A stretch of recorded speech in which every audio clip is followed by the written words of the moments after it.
Hello everyone. This is going to be the review of the last, was it the fifth meeting, the sixth meeting, whatever meeting it was. And there, we kind of took it easy that day because the main takeaway I wanted to give you guys was the understanding of classes, objects, and methods. And then this is building more of our understanding of object-oriented programming in general, which we'll expand much further next week when we talk about constructors. So. Classes, just to review, think of the classes as categories or groups. They have methods and variables. The variables are called attributes, I think. I call them attributes. And then here's an example. So the person class, well, every person has weight, height, eye color, hair color. And then methods that the person class could have would be like get weight, get height, or change hair color. So if you call get weight, it returns the weight of the person. If you call get height, it returns the height of the person. If you call change hair color, maybe change hair color is a will change the hair color of the person, or change the variable, the hair color variable. So what are objects then? Objects are instances of classes, or an object is an instance of a class.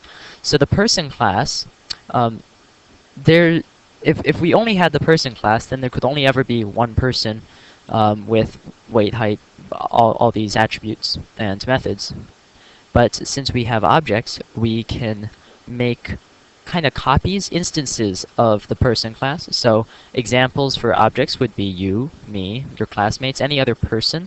If you had the tree class, all trees, the tree class could have leaves, it would have a trunk, could have roots, and then you could have specific instances of the tree class, like the pine tree outside your window, or the redwood tree, and each individual tree would be an instance of the tree class. And so we call methods off of the objects, as we can see here. So methods, as you should know if you don't see the last video, are functions and commands. Can act as functions or commands. And what you do to call them, until we learn about static methods, is object.method. You have your methods are preceded by a dot, and they have their parentheses, and then of course you have the semicolon to finish that up. But you call them based off the object, and we'll take another look at this in just a second. So classes are the categories, objects are the specific instances of whatever that category describes, and then the methods are the methods. So let's look at creating objects. Right now you guys only know how to create strings. By the end of this video, hopefully you'll know how to create arrays as well. And then we'll learn about constructors, which will allow us to create a whole host of other objects. So here's an example. String, my string equals hello world, and then my string equals my string dot to uppercase. A quick note about method naming. Method names are if they're a bunch of words put together, like to uppercase. And the first word is lowercase. Then the second word, the first letter of it is uppercase, and all words after that, the first letter is uppercase, because these aren't separated by spaces, right? You can't do that. That doesn't work. So in order to distinguish the words, we make it easier to read, we capitalize the first letter of each word. Okay, so what is the class here? What is the object? And what method is called? Think about that, pause the video, okay? Alright, so the class is string, right? The object is my string. My string is going to be this specific string having hello world, right? It's not all strings of the class aren't hello world, but this specific myString object is. And then what method is called in this line? Well, to uppercase is called. And what are we calling it off of? MyString. We're not calling it off of string, the class, we're calling it off of the object. And then, just in case you didn't know what this line of code did, myString equals myString.to uppercase.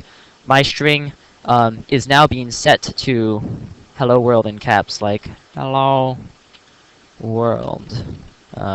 Like that. Alright, let's see, arrays. How am I doing on time?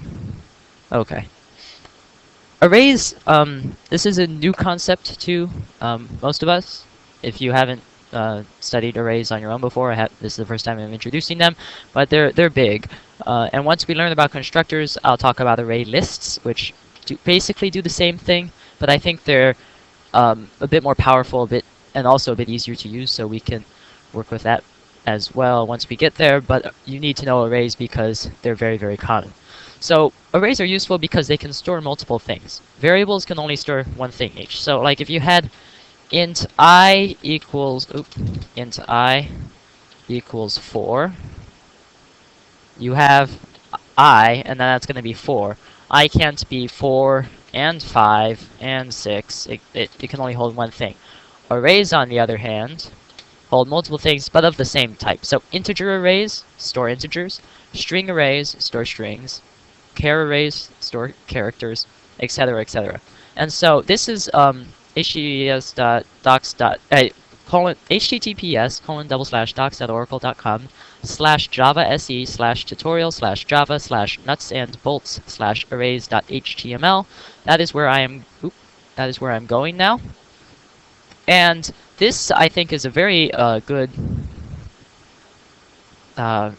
Oracle makes these Java tutorials. They're actually pretty nice if you want to take a look at some other ones as well. And this goes over arrays pretty nicely, I think. And so remember indices. Arrays. The reason they can store multiple things is because each thing is at a different index. So you call an array and then the index and then that. Whoa! What was that? Okay. Don't know what. Let me pause this for a second. Okay. I'm not quite sure what that was, but it's fixed now. Back to arrays. The indices, they can hold different things at different indices. Okay. So in this, this is basically an example. There are a couple different ways to declare arrays. The important thing to remember are these brackets here. These two brackets. They're not curly brackets, they're just regular brackets. So, this declares an array of integers. Int, bracket, an array. So they're naming their array an array. And then, when you make an array, you have to tell it... Oh, it happened again. Whatever. You have to tell it the size of the array. So, the size is integer... the size is 10. So that means it has 10 indices. Then you can manually give it each index its value. So the first index will have 100, the second will have 200. Notice index 0 is 100, index 1 is 200, but I'm saying the first and the second because 0 starts at 0. And then if you print out when you want to call the array to have at index 0, the element, we call these elements, the element at index 0 of an array, you do an array, bracket, and then the index you want, in this case 0. And they even say element at index 0. And what does it output? That's what it outputs. Now, this is very long, and it's much more easily done. Well, the printout part is much more easily done if you do a for loop, which you know how to do. And the initialization is when you give things values, right? Is much more easily done by doing this. When you make an array, you can say int an array is, and then you have your curly bracket. You have all your numbers separated by commas and a space, and they don't have to be on 3 different lines. I think they just did that to make it so that it didn't go on like off the page like that, or it wouldn't even have gone off the page. Whatever. Also, just draw your attention up here. You can have arrays of all these things: bytes, shorts, longs, floats, doubles, blah blah blah. Anyway, and then notice if you do this, you don't have to specify what the size of the array is because it's just going to count. It's going to be okay. 1, 2, 3, 4, 5, 6, 7, 8, 9, 10. Size is 10.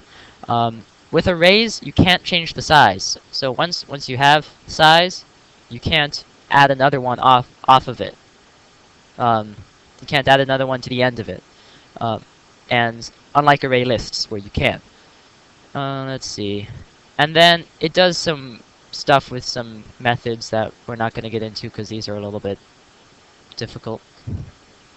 And oh, and then multi-dimensional arrays are where you have an array of arrays. So instead of just in this case names one and names bracket and then index and bracket, you have two coordinates to do. So think of it as like a coordinate system, like you're playing Battleship, and you have the coordinate system, and you're pointing to each individual element. So that's arrays. If you want more, if you want to look at this again, go to this website. I believe I said it earlier in the video, and I'm at 10 minutes. So I'll see you guys next week. Have fun. Oh, the homework. The homework will be kind of minimal this week because I want you guys to get a little bit of practice with creating objects, but you did that last week for your homework with the strings. Assuming you did the homework. If you didn't, you have to do it. And then maybe we'll do a couple things about arrays, so I'll post the homework. Alright. Have a nice week.